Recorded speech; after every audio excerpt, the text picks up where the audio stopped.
Assalamualaikum warahmatullahi wabarakatuh.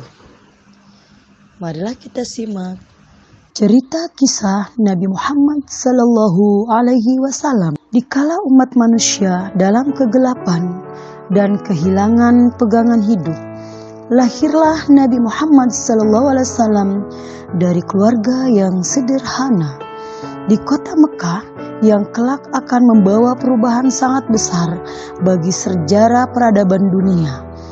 Nabi Muhammad ini yatim, bapaknya yang bernama Abdullah bin Abdul Muttalib bin Hashim meninggal sekitar 7 bulan sebelum Nabi Muhammad SAW lahir.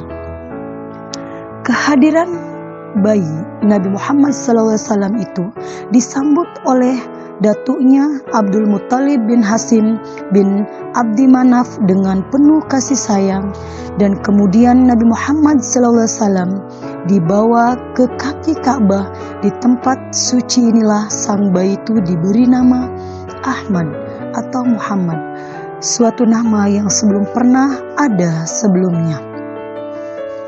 Nabi Muhammad SAW lahir tanggal 12 Rabiul Awal tahun Gajah atau 20 April 570 Masehi, dinamakan tahun Gajah karena pada tahun itu kota Mekah diserang pasukan tentara bergajah yang kuat di bawah pimpinan Abraha al-Asram, gubernur Yaman dari kerajaan Nasrani Abesina Habsyah atau Ethiopia, yang bermaksud menghancurkan Ka'bah yang belum pernah ada sebelumnya.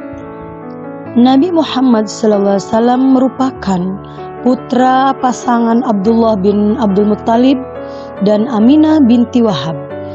Ayah Nabi Muhammad SAW, Abdullah, ialah putra pasangan Abdul Muttalib bin Hashim dan Fatimah bin Amr.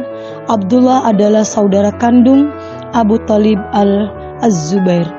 Sebelum kelahiran Nabi Muhammad SAW, Abdul Muttalib pernah bermimpi bahwa cucunya Nabi Muhammad SAW kelak akan menjadi orang besar yang mempunyai banyak pengikut. Sedangkan ketika mengandung Nabi Muhammad SAW, Aminah binti Wahab tidak merasa dirinya kepenataan seperti yang biasa dialami oleh kebanyakan perempuan hamil, sampai datang seorang malaikat yang berkata, "Sesungguhnya engkau telah mengandung pemimpin dan nabi umat-umat ini."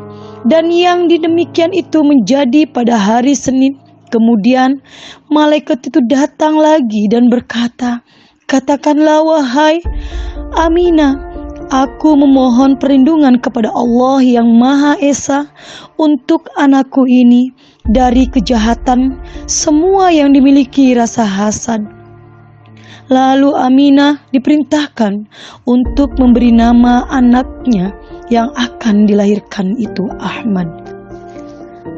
Dari keturunan bapa dan ibu, Nabi Muhammad SAW adalah bangsawan Arab. Sudah menjadi kebiasaan mereka menyusukan bayi kepada wanita Badia, dusun padang pasir, agar mendapat udara bersih, bebas dari penyakit kota dan fasih berbahasa yang murni. Setelah beberapa hari, Nabi Muhammad SAW disusui oleh Subaidah, hamba kepada Abu Lahab. Beliau dihantar kepada Halimatus Sa'diyah di tempat yang tidak jauh dari kota Mekah. Nabi Muhammad SAW diasuh dan dibesarkan oleh Halimatus Sa'diyah sampai beliau berusia 5 tahun. Demikianlah mengenal cerita kisah kelahiran Nabi Muhammad SAW. Demikianlah cerita kisah Nabi Muhammad SAW. Wassalamualaikum warahmatullahi wabarakatuh.